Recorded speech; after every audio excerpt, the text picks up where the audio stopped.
ഭഗവാൻ കൃഷ്ണനാണ് അർജുനന്റെ കൂട്ടുകാരനായിട്ടുള്ളത്.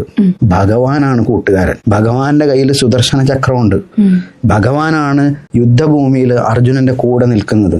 ആ ഭഗവാൻ അർജുനോട് പറഞ്ഞില്ല, എന്റെ പ്രിയ സുഹൃത്തെ അർജുന, പാവം നീ തളർന്നു വീണില്ലേ, നീ ഒരു മൂലക്കിരുന്ന് നാമം ജപിച്ചോ, ഞാൻ എന്റെ സുദർശനം കൊണ്ട് ഇവരെയൊക്കെ അങ്ങ് തട്ടിക്കോളാം എന്ന് പറഞ്ഞില്ല.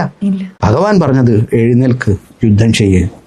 അവിടെ അവനവനെ രക്ഷിക്കാൻ അവനവൻ തന്നെയാണ് വേണ്ടത്. അവനവൻ തന്നെ അവനവനെ ഉയർത്തണം. ഇത് വലിയൊരു മെസ്സേജാണ് ഭഗവത്ഗീത നമുക്ക് മുന്നോട്ട് വയ്ക്കുന്നത്. പുറമേ നിന്ന് ഒരാൾ വന്ന് നമ്മളെ രക്ഷിക്കാനില്ല എന്നും, അവനവൻ തന്നെ അവനവനെ രക്ഷിക്കണം.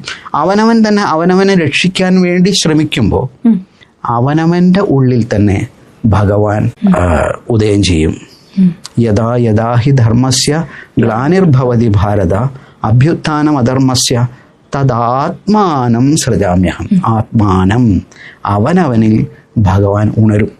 അവനവനിൽ ഭഗവാൻ ഉണരാൻ വേണ്ടി ഒരവസരം നമ്മൾ കൊടുക്കാതെ ഇങ്ങനെ തകർന്ന് വിഷമിച്ച് കരഞ്ഞ് ഒരു മൂലക്കിരിക്കുക, അല്ലെങ്കിൽ ഡ്രഗ്സിനൊക്കെ അടിമയാവുക, അല്ലെങ്കിൽ ആത്മഹത്യ ശ്രമിക്കുക, ഇതൊക്കെ അവനവൻ്റെ ശത്രു ആവുകയാണ്. അവനവൻ്റെ ബന്ധു ആവണം. ആ ബന്ധു ആകുമ്പോഴാണ് അവിടെ ഭഗവാൻ ഉദയം ചെയ്യുന്നത്.